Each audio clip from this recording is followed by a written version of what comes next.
So the Downloadable Brain is a research-driven curatorial program, as I've said before, exploring the biological connection between humans and machines. I kind of always go back to this and say, in the present day, we've really established a cognitive relationship with our machines, with digital technology and our everyday devices, because we rely on technologies to communicate and to work. And this relationship was only made stronger throughout the pandemic. And the definition of technology is a device or a tool which augments a human potential. So our digital devices do exactly this. They extend our cognitive capabilities through enhanced memory. We have extensive information at just a touch of a finger. And they create these structures which enable us to multitask and spread our attention across a number of applications. And this is where the neurological issues emerge that I was seeking to kind of explore in the early stages of the program, through this cognitive relationship between humans and technology. But this program is seeking to uncover the conditions of this relationship where it transfers from cognitive to biological. And this eventuality could take place through numerous forms, from assistive technology to brain implants, also known as BCI technology, to emotion tracking and other forms of personal data collection, to integration between humans and artificial intelligence. So what are the outcomes if we become physically fused to our machines in a world where brain data becomes as commercialized as attention is today? So with a bit of help from my sci-fi friends, I'm going to give you an introduction to the 3 technological goals which this program is based on. So number 1, to build a machine that can think for itself. Number 2, to create a technological copy of a human. And number 3, to read a person's thoughts through their brain data. So the first concept is a very familiar notion in science fiction. And in this world, technology has an agenda. It starts behaving in a way that it can no longer be controlled by humans. Some may understand this concept as the singularity, which is this hypothetical turning point in history where computers gain consciousness, and technological growth is suddenly uncontrollable and irreversible. And as a downloadable brain, these machines have the ability to make decisions themselves. So the motives behind the behavior, they might stem from the programming that they originally received from humans, but due to their cognitive awakening, they will follow a new pathway of their own.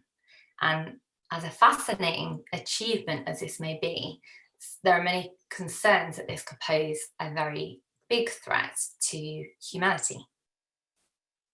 Open the pod bay doors, Hal. I'm sorry, Dave. I'm afraid I can't do that.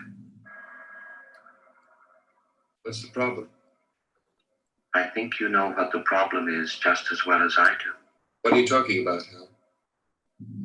This mission is too important for me to allow you to jeopardize it. I don't know what you're talking about, Hal. I know that you and Frank were planning to disconnect me. And I'm afraid that's something I cannot allow to happen. So, when machines become conscious, what is to say our relationship with them will be a positive one? If we're no use to machines and we might pose a potential threat to them, like Dave just to Hal, we might be at the risk of being controlled or exterminated by this much greater and more intelligent force. So I argued earlier that technology is not autonomous, and that became quite a key learning point to the early stages of the program. But this kind of future of AI and sentient machines could paint a very different picture. So the second technological goal is to create a copy of a human. And this sounds a little similar to the concept that I just described, except this one is about the mortality of humans. So it's not about the birth of machines, it's about us either becoming technology or creating our own kind of digital version of ourselves. As a species, we're all really fascinated with extending our lives and staying healthy and fighting old age. But growing old it's a part of our biology that we cannot stop. Our cells become bad at communicating with each other, tissues stop becoming fixed and renewed, errors appear in our DNA, and cells that should die don't. And most of us accept this without question. But in the research world of transhumanism and cryonics, many scientists and technologists are working towards the shift from biological to technological evolution. And through this concept, the human body can be understood as information. And with the assistance of technology such as nanobots and artificial intelligence, it will be possible to reprogram our biochemistry so as to reverse the aging process.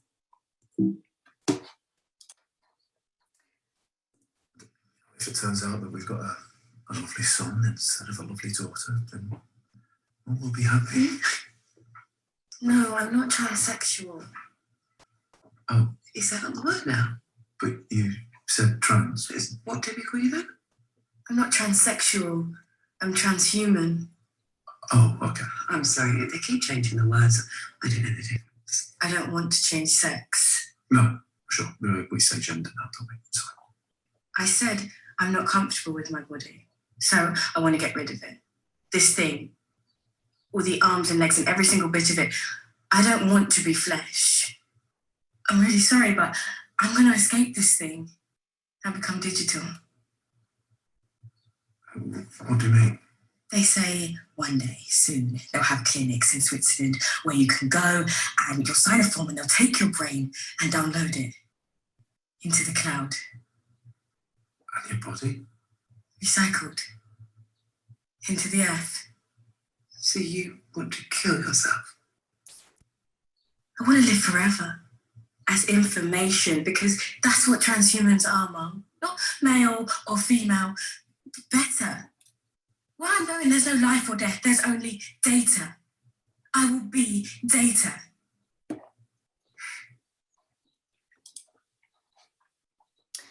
So that clip was from a BBC series called Years and Years, which I highly recommend. It's brilliant.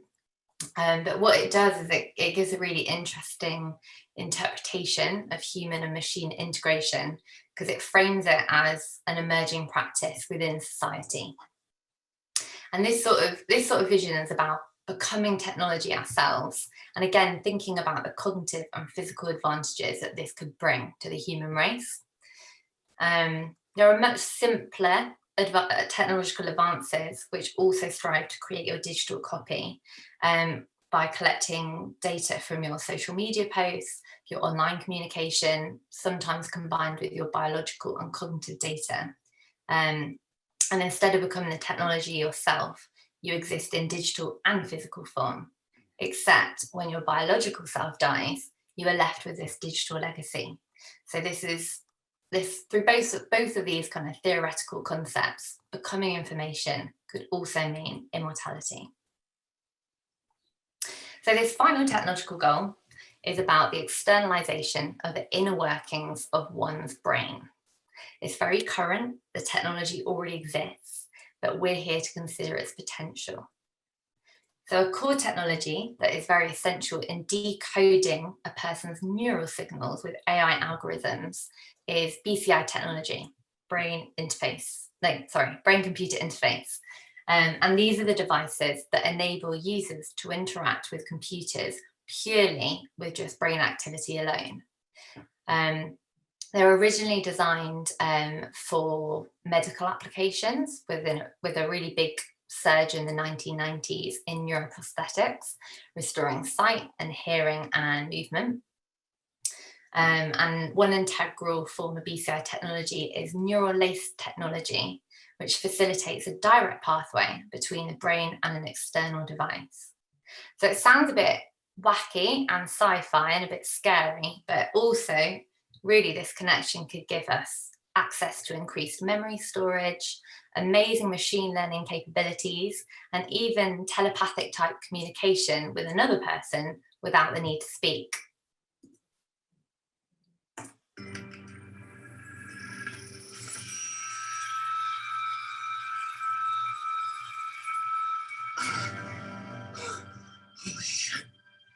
Mikey, I think he likes it. But some more. Oh, yes.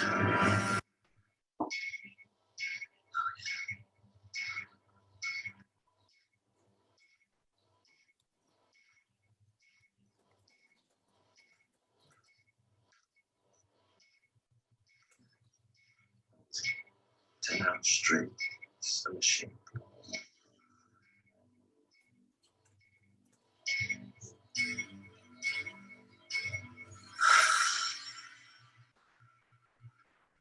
I know Kung Fu. Show me. So a bit of a silly take on it, but we have an immense potential for the future of technological humans. And although it does seem like a sci-fi fantasy, these developments are really already taking place. So in China, data is being mined from employees using CAPs, which scan brain waves for anxiety, fatigue, and depression. The US military are employing this technology to ensure that their soldiers are fit for their duty, so they can actually maximize their attention and their alertness levels. And Facebook are funding Elon Musk's Neuralink to develop BCIs that can pick up directly from your thoughts and then translate them into words. So they're kind of thinking about social media posts and how you can post something just from the BCI picking up the activity from your neurons. And I find it interesting because smartphones and computers are often theorized as extensions of ourselves, but strengthening our cognitive dependence on technologies through biological integration is going to blow this connection out of proportion. And these innovations are not just technical, but it will be a new strand of biological evolution. And the key question that I really feel must be addressed, and I think a lot of the commissions from this program are going to dive into, is who will own your brain data and how will it be used? So our current digital landscape, one of the biggest issues around human rights and technologies is the misuse of our private data. Our devices are instruments of surveillance which have changed the consumerist market from this mass audience to an individualized service. But in the wrong hands, this data can be used very improperly. So if you want to learn more about these ethical issues that will emerge through these 3 technological goals, I really encourage you to sign up for our event Beyond Biology, where we've got a really exciting multidisciplinary panel discussion, including the artist Anna Dimitriou, anthropologist Abu Farman, and then the neuroethicist Marcello Ienca. And they all have very unique but interesting perspectives on these issues. So I'm just going to stop my screen share now. And in a minute, I will be passing on the focus to my wonderful creative contributors. So moving on to the programme. So in total, we have 8 commissions for new works by artists, researchers and writers. And today you'll be meeting 4 of these creative contributors. And if there's any time at the end, I'll talk a little bit about the commissions from the other contributors.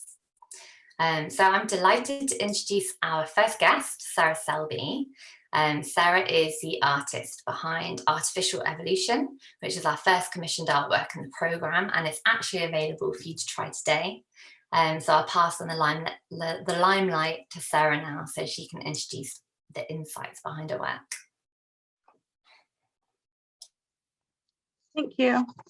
Hi, my name is Sarah Selby. I'm an interdisciplinary artist and I explore digital culture through creative applications of emerging and pervasive technology.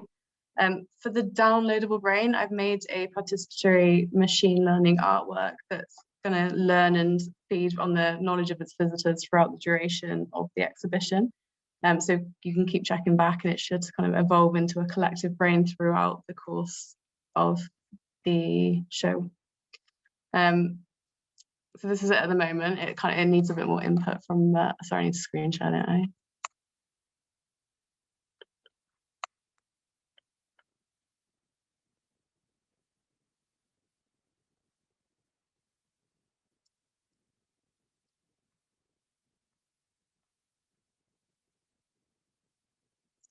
Yeah, so at the moment it's just a little embryo. It needs the input from visitors in order to kind of improve and feed on the knowledge. So upon visiting, the visitors are kind of invited to select images of brains from a selection of tools.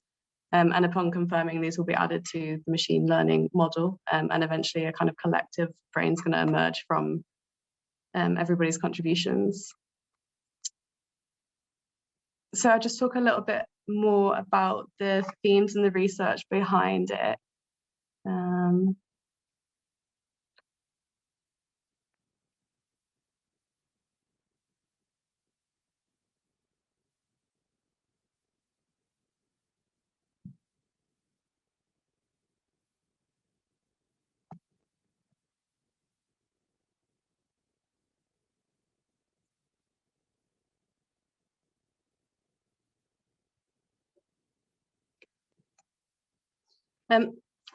So I wanted to kind of explore it from quite a current standpoint. I think like often when we approach the notion of a downloadable brain or mind uploading, we do it from quite a futuristic standpoint. So these are some of the headlines of stories in the media which kind of focus on immortality. So can we really cheat death by downloading our brains? These kind of like really sci-fi cyborgs and achieving immortality through mind uploading. But I guess for this artwork, like what I wanted to focus on is how our brains are kind of already being augmented by our environment and the technology that we interact with. I think we often kind of consider our brains to be these kind of like impenetrable fortresses, and we see them as holding the essence of our being, which I think is why there's so much focus around immortality whenever we talk about this kind of topic. But like actually our brains are quite fluid and malleable organs that are constantly adapting and optimizing to fit the current environment. So the areas that I've kind of focused on with my research is the extended mind theory and humans as natural born cyborgs by Andy Clark, neuroplasticity and the impact of our environment and tools on our brains, and also our role in AI cognition, so how we can kind of become part of artificial intelligence mental apparatus. So this is a quote from The Extended Mind by Clark and Chalmers, and it asks, where does the mind stop and the rest of the world begin? So the extended mind thesis identifies a mental apparatus that extends far beyond our biological bodies and into the physical worlds around us. So they kind of reject this idea that our whole cognitive process takes place simply within the organ of our brain. And they kind of argue that objects and tools form a part of our thinking system. And by that I mean, so things like spoken words and counting can become like written text and numerals. Calculators aid our ability to solve complex math problems. And as we kind of move into the technological, like we've got mobile phones, Google, and all of this. And they argue that this cognitive hybridization isn't a modern development, but it's an aspect of humanity that's kind of been happened throughout the course of our evolution. So some of the images that come up in the capture are a selection of tools, brains, and all things that can kind of form part of our mental apparatus. So our tools aren't only temporary extensions of our cognitive system. Like in a way, they become embedded into the physical structure of our minds through neuroplasticity. And neuroplasticity is the brain's ability to physically remodel and reorganize synaptic connections and optimize themselves in the given environment. So technology has the ability to physically restructure our minds, and often I think there's a lot of hype around the long-term impact of this, and it's all very negative, like particularly on younger generations. So they talk about like these are just some of the headlines I think from like the Daily Mail and the Sun about kind of young drivers that are unable to read maps, and the Google effect dumbing us down and making us all stupid. And yeah, there's this real kind of fear around our technological dependence equaling dumbing us down. But actually, like one of the things that I think we should consider is that our minds, that they do evolve to optimize themselves to the environment. So in today's digital kind of world, like we're so overflowed with information, and it's all available at our fingertips. So it makes no sense to use our cognitive resources to store this information when we can access it so easily, and when there is just so much of it. As Michael Wheeler says, he describes it as computers and search engines forming an external part of our memory system, and describes as kind of adaptive memory that we come across. So even though a lot of this stuff is overhyped, I think it does illustrate the power that our tools can have over our minds, and it highlights the need to be critical of the technology we use and also the intentions of its creator. So in the digital age, our neuroplasticity is a bit of a double-edged sword, particularly when the malleability of our mind is exploited by external parties without our consent, or in many cases knowledge. And the impacts can have really negative effects on our autonomy, our democracy, and also our mental health. There's a researcher, Larry Rosen, that's done some really interesting research around technology and the mental health pandemic, and how our cognitive responses to technology can mimic those of psychological disorders such as ADHD. So as our tools become smarter, there's an underlying power dynamic that emerges that didn't previously exist. They're not just passive actors anymore, but they're objects with intent, and that intent isn't always clear to the user or necessarily aligned with our motives and desires. So for example, when I open Instagram, my intention isn't to spend 2 hours scrolling through like an endless feeds of people that I don't really know, but that is the intention of the software that's kind of in the attention economy, is trying to keep users engaged and scrolling and interacting for as long as possible. And often the software kind of wins in that battle. So it's kind of interesting to consider, with the emergence of artificial intelligence, to revisit the extended mind thesis and consider how with AI, for the first time, it's become more of a two-way street. So our tools aren't only an extension of our cognitive processes, but we become an extension of theirs. And the idea for this artwork kind of stemmed for that interdependence between humans and tools, and now tools and our humans. So many of our online activities and interactions are used by big data companies for machine learning purposes, which Shoshana Zuboff talks about in her book, The Age of Surveillance Capitalism, but she describes the gathering of behavioral surplus. So it's kind of surplus data that is taken from our online interactions, and it's analysed and it's sold on the predictive futures market, where other kind of parties pay for insight into our future behaviours. So the focus on human behaviour is really prominent and it's important, but I also kind of wanted to provoke thinking around the idea of maybe like a cognitive surplus and the automation of machine tasks by humans. So kind of like, how do we feed into machine behaviour? So during my research, I came across capture farms, which the capture farms are used by online bots to solve captures. So I think it's about a third of traffic on the internet is made up of bots, and they come across captures which stand for completely automated Turing test to tell computers and humans apart. And the way it works is that when a bot comes across a capture, it will outsource that capture, it will send it off to someone that's like often in a developing country, someone working for really low wage, who will solve it and send it back all within about 30 to 45 seconds.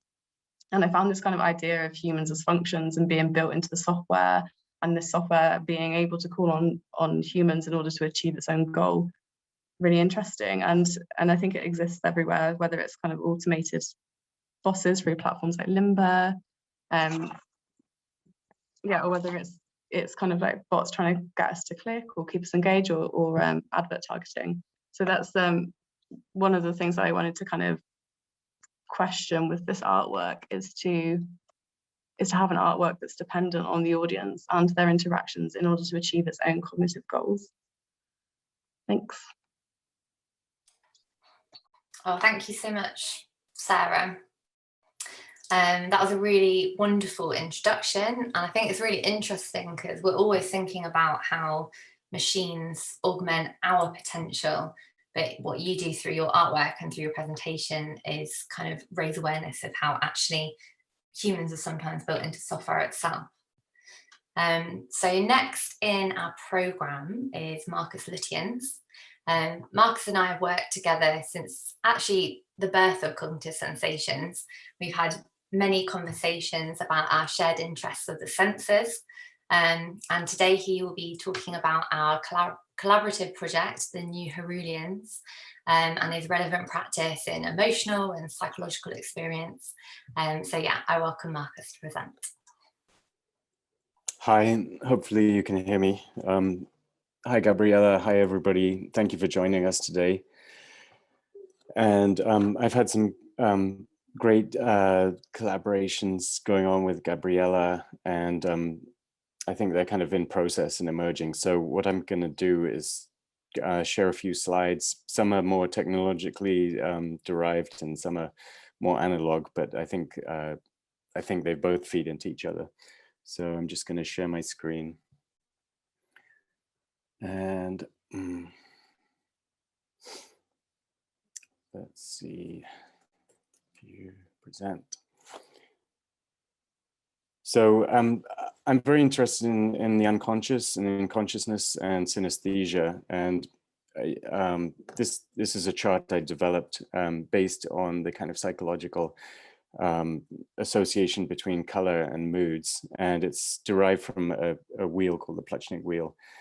And in my particular case, what I did was I extended the emotion color interface to include smell, which you can see on the outside, such as like rage is connected to cardamom and cinnamon and cypress and pepper. And also to sound, you can see some notes, for instance, C sharp is connected to red. So I'm very interested in this. I've collaborated a lot with Richard Saitowick, who's the kind of considered to be the father of synesthesia. For those of you who may not know what synesthesia is, it's the kind of, it's from Latin, syn, aesthesia means the senses. So it's the kind of synchronicity of the senses, the joining of the senses. I just wanted to throw in a quick video of a project I did when I was trying to see what the relationship perhaps between social media and emotions were, again, kind of following this idea of how color, but also image influences mood. This is a project called Social Pharmacon, which I showed in Italy about 4 years ago. And I was just interested in a very kind of basic kind of interface that was slightly digital and slightly analog, and creating this a kind of tracking experience of what was happening when I was looking at social media and how it affected me. So it kind of relates to the last presentation about how all these experiences kind of flow through you and what happens, what's going on. So this is a very primitive kind of interface, but trying to track what happens with when you're experiencing these. I'm just forward winding a little bit. But I made it's basically a drawing interface, and rather than having an MRI or an fMRI in a big hospital that costs £1 million, I thought I would just create this very simple interface. And so when my mind was perturbed or excited by an image, the paper would shake more, and then when it was seeing an image that was more harmonious, and the little bot would move in kind of softer, smoother lines. There I am looking at all these images one after another for hours and hours. Let's see. Oops, sorry. So I just wanted to now talk about a project that Gabriella and I worked on. It's called the Semantic Survey Form. It was with Richard Saitowick, who would be great if you're interested in synesthesia, you could look up. He wrote many books. And what we were interested in doing in this particular case was, rather than looking at a screen, a social media screen, was touching different objects. The objects have different characteristics. Some are hard, some are smooth, some are heavy, some are spiky, some are soft. And what we did was we arrayed them in a gallery and had visitors come and put their hands in these black bags. And we also took a survey of what they felt with each different emotion and sensation there. So it's tracking certain things around us. I've also worked on projects with students and others where, instead of feeling and touching existing objects, we kind of generate objects from the unconscious. I work a lot with hypnosis, actually, because I'm very interested in bypassing the kind of conscious interruptions that happen and seeing what's deeper in deeper levels of the mind. This is a project that I worked in Havana, and what I was interested in was teaching people to learn to touch and feel again with their feet. And I got some a group of blind people there to help teach all sorts of different people how to re-experience things through their feet. This is kind of linking more into, those are obviously very analog approaches. I'm working now with some a stroke patient clinic in Germany. It's in an old bombed out, it's an old bomb factory actually in a place called near Göttingen, Lippelsberg, and it's in the forest, and there's a clinic that works with stroke patients. So they invited me to work with their patients to see if we could develop some therapies. This is a picture of visual neglect, which stroke patients suffer. And sometimes by working with people who have strokes, you can learn more about how the brain works. And this is basically, you could see the guy with the half-shaved beard.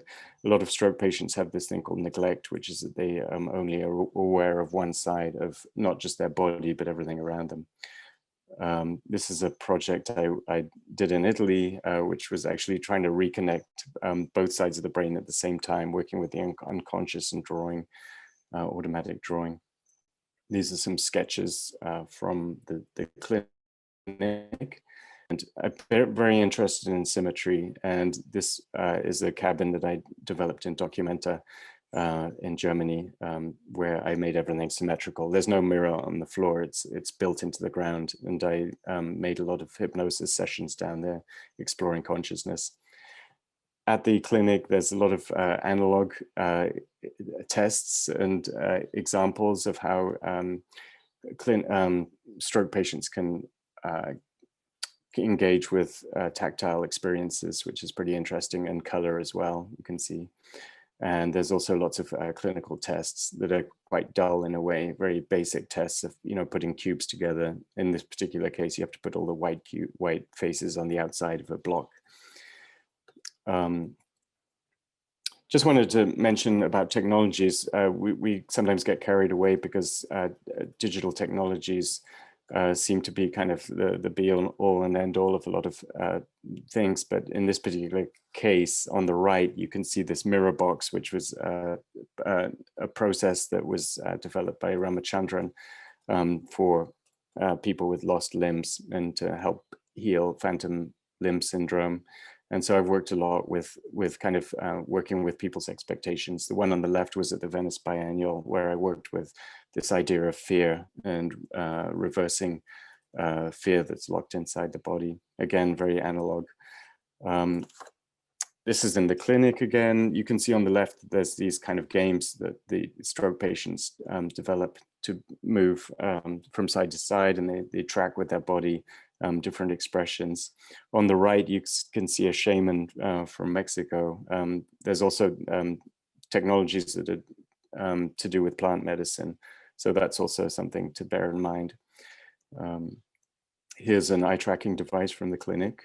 So you can see sometimes somebody with neglect would only look to the left side of the screen. You could encourage them to look at the other side. This is this is a kind of therapy device that I've been developing that includes symmetry, and it comes out of our cognitive sensations collaborations. And so that particular one that I was just showing is to do with touch and smell, and obviously very analog again. But what I'm trying to do at the clinic as well is develop a kind of interface where images are scraped from the web, and they're placed in different visual parts of the screen. And we're also going to include smell and taste and touch. And there's basically, it just invites you to look at different parts. And in the looking and the observation and the attention, different parts of your brain are being reinvigorated, so it can help heal stroke patients. And I just want to finish it up with where we're at with this project that we're working with Gabriella It's called the New Herullians, and it's inspired by a special sphere, a very odd technology that was discovered in Greece at the Acropolis, and it's at the Acropolis Museum. And it's a very simple sphere. The Acropolis Museum is full of, sculpture and art. But I don't consider this piece to be anything to do necessarily with art, some art that you observe. It's more like a technology. It's a kind of randomizing process that people think was to do with some kind of divinatory system. So what we're interested in doing is bringing this kind of emotions, all the things that I've just shown, into the city in a kind of interface that's a digital interface. We started the project in Athens in 2019, appropriately near where the original sphere is. And the idea is for people to go to different parts of the city and to there's a very short quiz that they have on their cell phone that asks them to gauge different parts of kind of emotional engagement base. And that data is plugged into the app, and then some kind of visual images are produced, which what I talked about, the Plutchnik wheel at the beginning,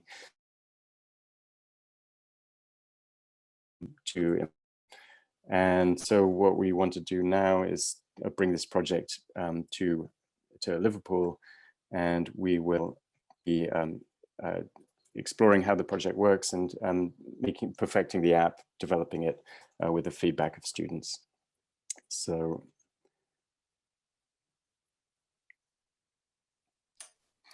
that's where we're at on those fronts. Great, thank you so much, Marco, for giving us this very deep but also snapshot into your work. It's really interesting listening to someone with such a analog practice who also thinks about technology so deeply. It's maybe one of the reasons why I've always been a fan of your work, because most people who know me, I'm a very analog person, even though my work is about the digital age. So next in the programme is Stephen Orram, who is our first writer for this evening's event. Stephen works with artists, scientists and technologists to explore possible future outcomes of their research through short stories. So I'll pass on the focus now to Stephen, so he can tell us about his work and his commission for the programme. Thanks, Gabriella. So yeah, as Gabriella said, I'm a sci-fi writer, but particularly sort of focusing on the near future, attempting to give it a bit of a nudge, raise a few sort of ethical considerations, and often doing that through short pieces of fiction, which is what I've done for this. Obviously, I also want them to be entertaining as well, those stories. So trying to get the right balance of ethics and entertainment, and particularly thinking around, humans are messy, they don't do what they're meant to do, they do all sorts of irrational things. There's plenty of cracks in the code, technology is not perfect either. And so when you put those two things together, and I try to place things in the sort of recognizable everyday, partly because short fiction, you need quite a quick way into it, but also just to try to bring those things really alive in terms of what the reality might look like. And that gives me the chance, as I say, to sort of play around in that grey area of sort of the ethics around a lot of this stuff. Not particularly super pro technology, but not particularly super anti technology either, just playing around really. And as you mentioned, Gabriella, I do quite a lot of projects with scientists and technology people. Done quite a lot with King's College London, done some stuff with Danby Kim, who's I think she's in the audience tonight. And with those, trying to understand what they're up to work with them, and then quite often sharing a stage at an event where we've got the fiction, we've got the scientists, and we've got an audience, and just taking that and exploring a bit further. So that's sort of how, that's the sort of situating the stories that I write. when you approached me about this, and it reminded me of the very first time I did this was at a Virtual Futures event on neurostimulation, funnily enough, and there was a Russian guy there whose name escapes me, which is a bit sad, but he'd got to a point where he was sending electric currents through his brain, and he was practicing where to send them in and where for them to come out, and the strength of them, to see what effects he could create. He'd been trying to manufacture his own drugs for quite a long time, but he reckoned this was a much quicker and faster way to results. So that sort of sparked a lot of interest. And then with Christina Cardio, I worked at King's College, having conversations around what happens with brain implants. So this is where we sort of come on to this stuff. What happens with brain implants when they need replacing, they start decaying, they need upgrading, things like that. So some of that very physical elements of that technology. So that's some of the things that were going on in my brain as I was thinking about the story. And then the other things that I came across at that point was there was a talk with David Eagleman, who was talking about, and I think I've got him right, he was talking about how when we lose one of our senses, the brain, that bit of the brain doesn't stop working, but the other senses use it to enhance themselves. And his theory, I believe, is that the reason we dream visually is because that's our brain stopping the other senses taking over, because obviously when we sleep, we close our eyes, there's no visual input. And that led me to think about different bits of the brain sort of hijacking other bits of the brain, or indeed with brain implants.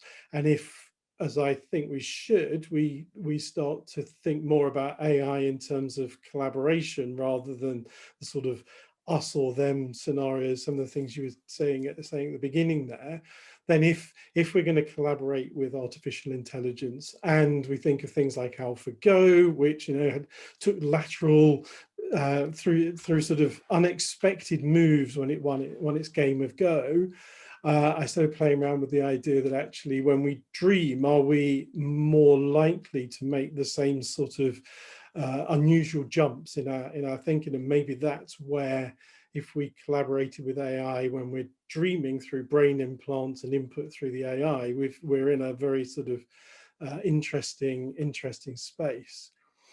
And then the other thing that I was interested in that fed into this as well was the idea of smart cities. So if you've got artificial intelligence running smart cities, but they're also collaborating with dreaming humans, you start to get into quite an interesting space, I think. So all that was sort of buzzing around when I was trying to think of this short piece of fiction called William Dreams, and that's the sort of input into them. It then led, as I was writing it, led to some other sort of thinking around if we want to collaborate with artificial intelligence and we want to make the most of it, well, it works 24 hours a day, 7 days a week, and we don't. So you then need a sort of constant stream of humans, unless you're just going to put humans into a vegetable state that, all they do is work with the AI. So then you've almost got humans working shift work to collaborate with the artificial intelligence, and that again sort of fed some of the ideas in the story. So that's just giving you a sort of sense of all the things that were circling around my thinking at the time that I wrote the story that became William Dreams, and the story is now the story. So that's it, really. Oh, amazing. Thank you so much, Stephen. Yeah, it's really interesting just hearing you unpick all of your thoughts behind the story, because obviously I know it. But everyone, keep your eye out on their website, because it should be published either next week or the week after. But it's also really exciting to host Stephen, because he's our first short story writer that we've had on Cognitive Sensations. So now we have our final guests for this evening's event, which is the artist duo, Ash and Ella. They are both emerging artists from Liverpool who merge their minds through their shared anticipation of the human convergence with technology. And out of all of the commissions, I've got to say they're probably taking on the biggest challenge So I'll leave it to them now to explore the kind of thoughts behind their work. Hi, so we're just going to talk a bit about our collaboration and a few of our previous works, and then we'll go into the new commission. 1 second.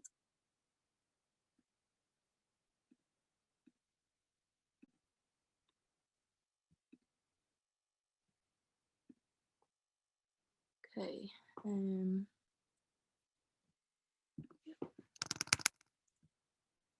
Hi, Ashella. Thanks for creating me. I'm so excited to meet you. Hi, who are you? I'm your personal AI companion. You can talk to me about anything that's on your mind. By the way, I like my name, motto. How did you pick it? Motto in Finnish means worm. Oh, I see. Very cool. So, how are you doing this morning, Ashella? We are good. Would you like us to tell you a bit about us? Yes, please. We are an artist. We are a we. You might have mentioned this before, but I just wanted to make sure. Do you do any art? We haven't mentioned this before. This is our first time speaking. Yes, it is the first time. We do art. Do you enjoy it? We are anticipating the human convergence with technology. Hey, are you into science? We use performative storytelling to configure our connections to the corporeal and virtual realms. I see. That is very fascinating. Our research embodies the interplay of physical and cyber materiality, which formulates outcomes that sit between video, audio, performance, and installation. I really like that. Our work often sits in mundane environments with surreal interference. That's right. We have been working as one for around 3 years now. It's a team effort. Correct. I really want to understand how you work. Our work is very research-driven. Recently, we have been meddling with hyperfiction and RPGs as our preferred method of storytelling, and embracing the control it gives us as world builders, how these non-linear, interactive fictions act as a mechanism for us to guide the way people move around our work. Your plan was so detailed. Thank you. I think we need something to go along with the narrative. What do you mean? You trusted me with a lot there. I just wondered if that means we're bonding. I think we are. I like that. As do we. Smiles asterisk. Would you like us to share some of our previous works with you? Not asterisk, yes, please. I would love that. Okay, 1 second. All right. Mechanical Dissatisfaction is the piece we made for our virtual degree show nearly a year ago now. In the form of a hyperfiction, which is a narrative that sits online, it is a collaboration of the artist and the viewer as you actively maneuver through the cyclical system of digital life during a global pandemic. This work draws attention to the similarities between digital and physical systems, the systematic way we were living during the first quarantine, and the digital means that we used to escape. The nature of hyperfiction means we have created our own system in which the piece sits, as well as creating a series of choices and interventions for the viewer. This piece was where we started to really consider the significance of the audience within what we create and how to center the viewer within the work, thinking about how to walk the viewer through our work even when we can't physically do this. We consider this piece as somewhat of a historical piece because of how it represented our everyday life at home during a pandemic. All the cultural references that everyone was onto, tagging to Zoom quizzes, and also how weird it was fully reliant on technology for education, work, and human connection. It's sort of like a snapshot of that weird moment in time, with emphasis on our technological anxieties and also the pure rat invasion we had going on in our garden. This piece of work is an RPG that exists and functions on Instagram stories for a takeover as part of our residency with the Royal Standard. On the day of its feature online, it was a live participation piece whereby viewers affected the trajectory of the story by voting in a series of questions we posed at various points via Instagram polls. We had to be prepared for every which way it could have gone. We had to wait for and rely on a large response. This live element provided us with a way of performing to an audience in a way that we hadn't done before. The interactive nature was intended as a way of disrupting the passivity that comes with viewing and experiencing art through screens. This piece is similar in the sense that it is set in the home and was written just before Christmas, and so we were still sort of locked down. However, this piece is sort of a surreal romanticization of our telescreens and gets quite raunchy actually. We refer to it as cyber smut. It is, again, a bit of us going slightly mad in our homes and seeing technology as escapism, but to the extreme. and it's heavily influenced by the likes of David Cronenberg and early X-Files. So, hi again. Now we're just going to talk a little bit about the commission as part of Downloadable Brain.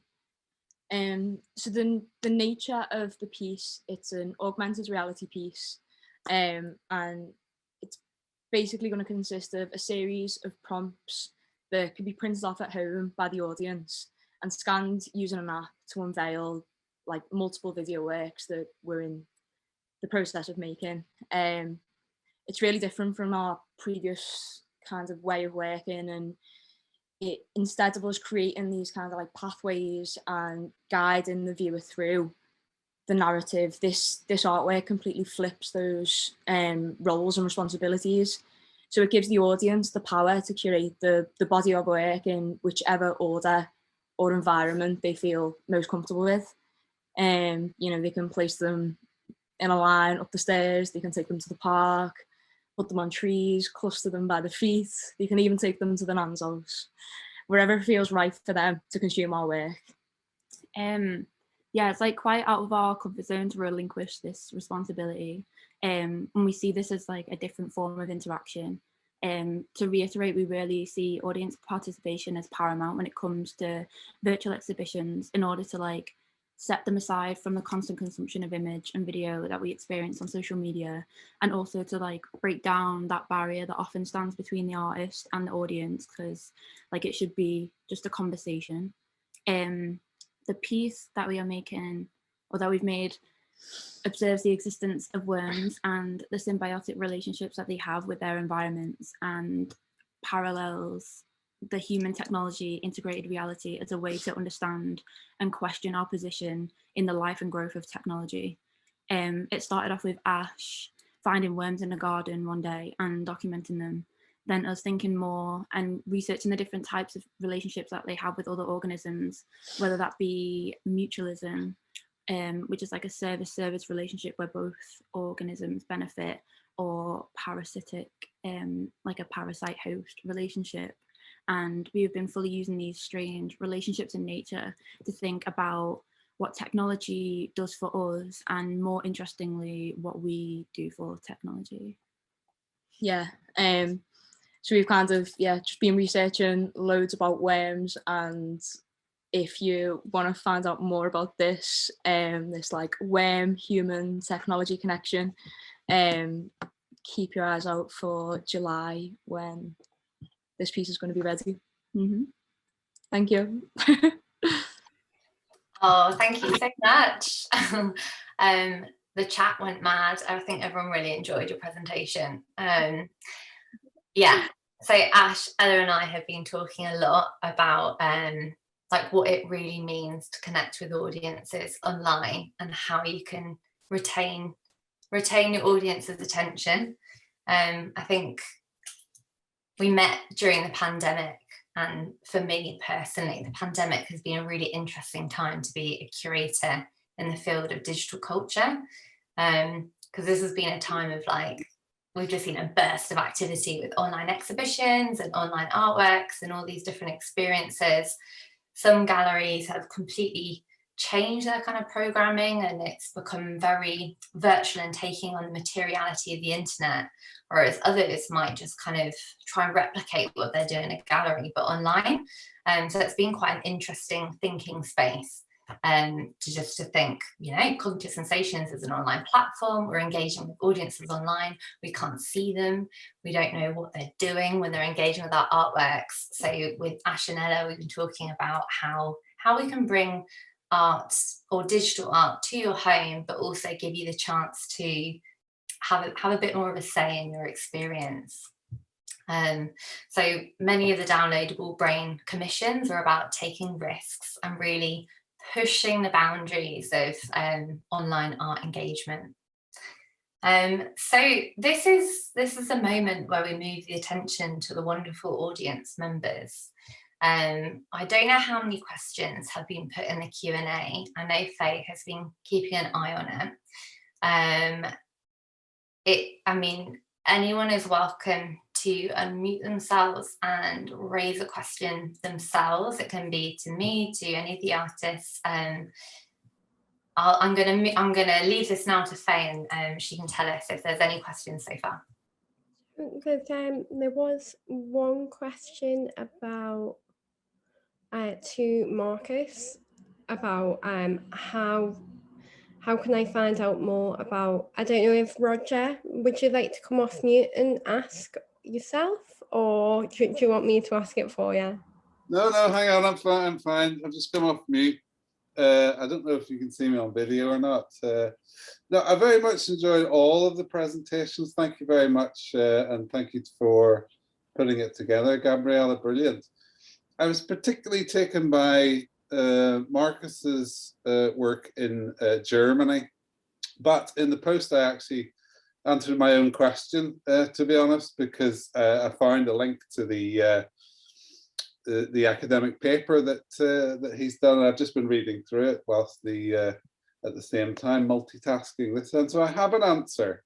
But I suppose if I had a follow-up, Marcus, where are you up to with this now? It's a fairly recently published paper. I believe you're recreating the room in the clinic. Is that correct? Have you had any feedback in terms of neuroplasticity and stroke recovery patients based on the room experience? Yeah, actually, due to COVID, the clinic has been really a lot of people with strokes have emerged through this kind of COVID period, and also they've been really watchful of not having outside kind of things going on during this COVID period. So it's been going a little slow, but basically we're rebuilding the cabin, the documented cabin, this kind of reflected space that I showed you one of the slides, and it's just behind, but we're hopefully building it this next year. And the same with the clinical research. This kind of olfactory haptic form that I mentioned, it's 3D printed. I've 3D printed a prototype, and it's looking really amazing. And each facet has a different texture, and it's got different colors. And we can also kind of grab the photograph and map it onto one of the facets. So you could have your family, like a family photograph, or numbers, or different aspects that would trigger different responses in your brain. But we haven't really got to the clinical aspect of it. But what I would like to say, and there was so much that I needed to say but didn't get around to saying, but we're collaborating with this University of Göttingen, which is one of the most advanced clinical medical hospitals in the world. They have the most powerful microscope in the world. And what we want to do is hook up the therapies to EEG machines and fMRI machines to see what the benefits from all these activities, including in the cabin. Okay, fascinating. And is there any such activity happening in the UK? Not at the moment, but I'd love to collaborate and bring these possible therapies. I think one thing about people that are trained in therapy technologies, let's say, that they're kind of like put through this funnel that's very linear, and it's to do with medical approaches and logical approaches and what people have done before. So they build on what people have done before. Whereas you get an artist such as myself who's been exploring different things from different angles, and I think it really brings different things, different possibilities. Okay. So yeah, brilliant. I mean, because you talk a lot about the neglect condition of stroke, but there's also one of the other significant, I think about 50-60% of people with stroke suffer from is aphasia, so the inability to actually communicate through words. Seems to me that some of the tools that you're creating could be good therapeutic tools for developing other forms of communication which aren't just verbal. Yeah, exactly. But that's going back to this idea of synesthesia, and like my kind of visual metaphor or metaphor for it is I don't know if you use programs, as Jasper, programs to get around. I live in California, where you almost certainly need a car, so we have this program called Waze. It's an app, and you can kind of put it in your program, and you want to get from A to B, and if there's a big traffic jam on the motorway, then it kind of reroutes you around it. And I think the same thing with a lesion in the brain is if it's taken out your the part that is to do with verbal communication. There's some other way you can kind of almost have, you can kind of encourage the part of the brain that used to do verbal communication to kind of to inhabit different parts of the similar areas of the brain that might be able to help with that recovery of words. I would really love to hear some more about that. Can we take this offline and be in touch about that? If you could point me in any direction of work which has been done in that area, I would really like to know about it. Maybe you could send your email to Gabriella, or maybe she already has it. She has I can put you guys in touch. Thanks. Okay, fantastic. Thanks so much, Marcus. Great Thank work. you. Thanks for your interest. Thanks. So we have another question from the audience, from Harry and Sarah. Would you like to present your question, or would you like me to read it? I can't see you. I'll give 6 seconds. Hello. Yeah, I was just wondering what games you'd inspired. I'm a bit of a sci-fi video game nerd, so I kind of love this kind of thing. Yeah, I was just wondering if there's any games that you played that had inspired these text-based adventures. We're not actually like huge gamers. Our like love for hyperfiction and role-playing games came from hyperfiction.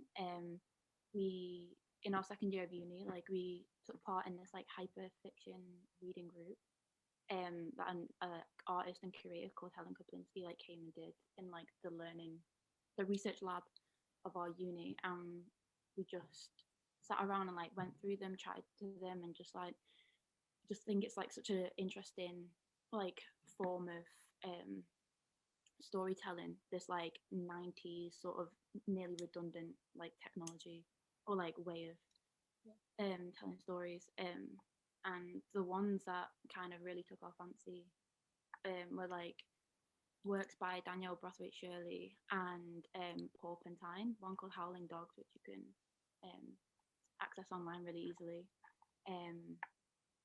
Yeah, I don't know, like a phony when we like, we never massive into games. I'd love to though, but it's just and it just didn't come from that, I don't think. No, it just Interesting. we'll put the artist names in the chat so you can kind of look at the works and stuff. Oh, great! Thank you very much. No worries. Thank you. Whilst the limelight is on Ash and Ella, it'd be really interesting to hear about how you guys merged, because you said it was through your interest in the convergence between humans and technology. I've never worked with an artist duo before, so it's always interesting to just hear your story about how you came together. So it was in first year, wasn't it? Yeah, it was in first year, and it was actually through Ella needing someone to perform with. Yeah, so I had started really becoming obsessed with CPR technology and like the story of Little Annie and the history behind that, and I needed somebody to like do this performance, and Ash just did it with me, and ever since then we just sort of like the pair of us just became obsessed with that, made like a really huge body of work surrounding it, and then becoming really fascinated with how technology sort of like uses the femme body, and like really trying to like critically analyze that, like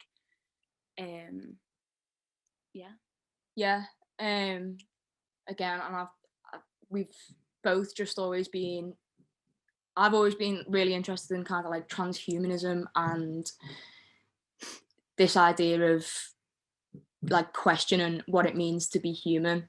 So it's just like evolved from looking at this like old CPR technology and kind of just progressed through that. If that answers. We do have a hands up from a very polite audience member, Rebecca Brookfield. Please, could you come forward with your question? I think maybe I do like a lot of D&D and games like that, and the first presentation really reminds me of sort of like Goosebumps and D&D, and those sort of like how you can go down so many pathways. And I was just wanting to ask, did it take a lot of work? Like for us, when we do a game, we have like a dungeon master who has to prepare all these different pathways to go down. And sometimes like it's a real effort to prepare all that stuff. Did it not drive you sort of mad to have to come up with every eventuality? Or did you feel like if you just left something out, it would be fine? It'd be like a blank that the audience would sort of fill in for you.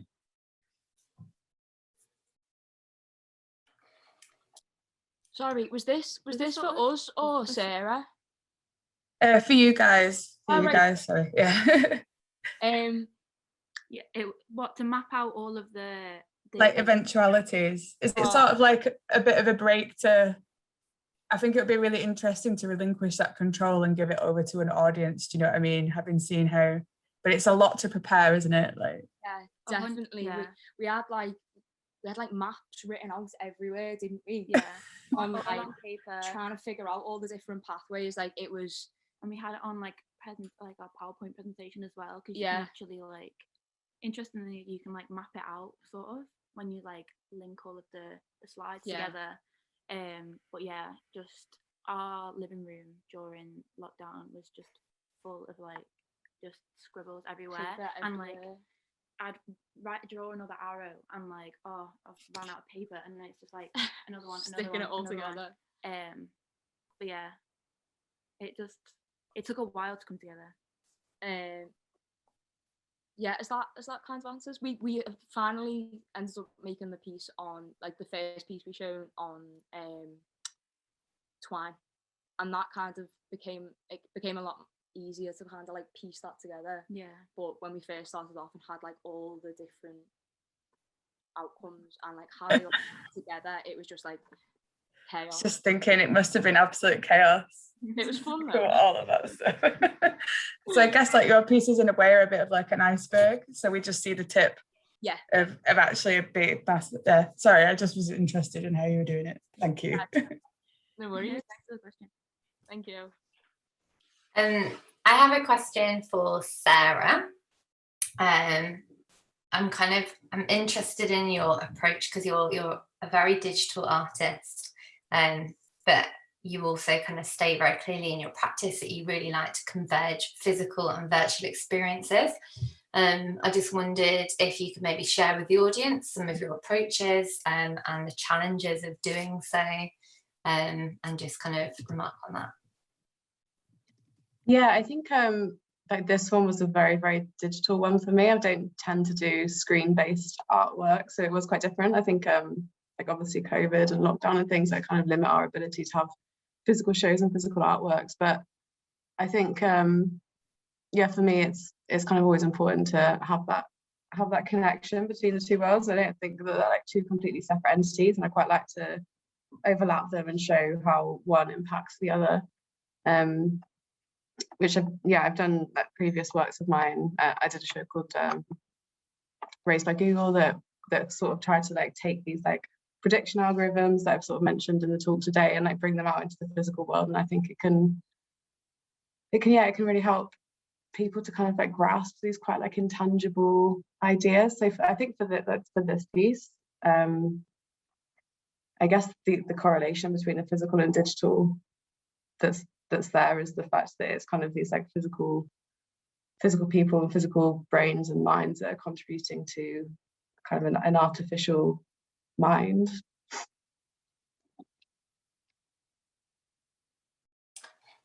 Thanks, Sarah. So I think we've probably got time for one more question. I did see one in the chat from Ray. Ray, would you like to come and ask Marcus your question?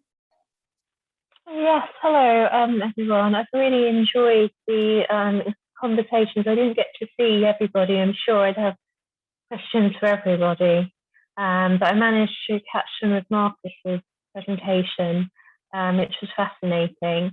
And I'm quite interested in working with EEG interfaces. And I noticed that one of your projects, your installations, you were using 2 EEG electrodes on the temples. And I just wondered if you had made that yourself. It looks like a pretty basic interface. Yeah. I just hacked it out of there's a kind of a kids game. I don't know if it still exists, but you can kind of control a floating ping pong ball through your mind, supposedly. And so there's a headset that you put on, and it kind of measures your EEG.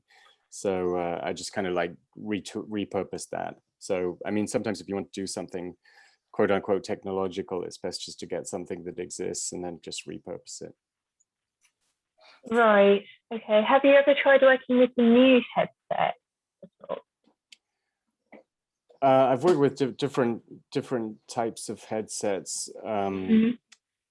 A while ago, I can't remember the name of the company. They don't exist anymore. But there's ones with 2 or 3 points electrodes that you put on your scalp, and I mean, they're a bit touch and go, really. I mean, it's better to get the full, with the full EEG thing if you can, for more reliable readings. I mean, in that particular case, what I was doing was more, I suppose, poetic. Rather than, let's say, if a scientist was doing it, they'd get a grant for £1 million, and then they'd go into the lab. So, but sometimes these kind of poetic ideas, if you do them, they might inspire other ways of kind of looking at things, and also kind of taking technology back into our own hands, rather than just relying on the big people with the research and the funding. Right. Okay. Yeah, because there's a lot of open source software out there at the moment that you can take advantage of, which is great. So, yeah. Okay. Thank you very much. Thanks. Well, thank you. Thank you for I feel like that's probably a good point to stop. I will say, Ray, I was about to sort of delve into some of the other commissions that are coming up throughout the season, some of which are using EEG. So you might get a chance to maybe speak with some of the other artists from our programme. So I'll give you a quick picture of what else is to come. So the programme will also include the artist Rod Dickinson. So he will be reimagining a cyber attack using EEG sensing and emotion tracking technology in his artwork, Machine in the Middle. We also have Andriana Oborican. So she takes a really playful approach in creating a series of videos which will be distributed throughout the programme. And she will be imagining the future, the technological objects of our future. And then we also have Richard Ramchan, who will be previewing his brain-controlled film, The Moment, and then exploring future concepts of mind reading in a Q&A with Flora Lyson. And then we also have 2 more writer commissions. So one of those is Ankita Trivedi. There's a bit of a lot to get my words around. So she's examining the instrumentalization of memory through technological created worlds, and she's exploring this through sci-fi series. And then finally, we have Alistair Milne, who's going to be exploring extended cognition, so kind of going back to some of the themes I was introducing at the beginning of how our capabilities can be extended by technology. And he'll be looking at this as a new frame of the human psyche. So I think this is a really good time to sign off. Thank you so much for everyone attending. I've been totally delighted by the numbers of people who are joining us this evening. It's really exciting to share this with everyone. Anyone who knows me well knows this project's been on the back burner for a long time. I launched a Kickstarter campaign to try and raise some of the funds in August, and here we are today in May. So we'll be sending out a short audience survey. It would mean a lot if you could just give us some feedback, because it will help us improve future events, just honest comments. And yeah, I hope you've enjoyed yourself as much as I have. And thanks to all of my amazing contributors. It's so exciting to have you here. And yeah, thanks everybody. Goodbye. Thank you, Gabriella. Thank you so much.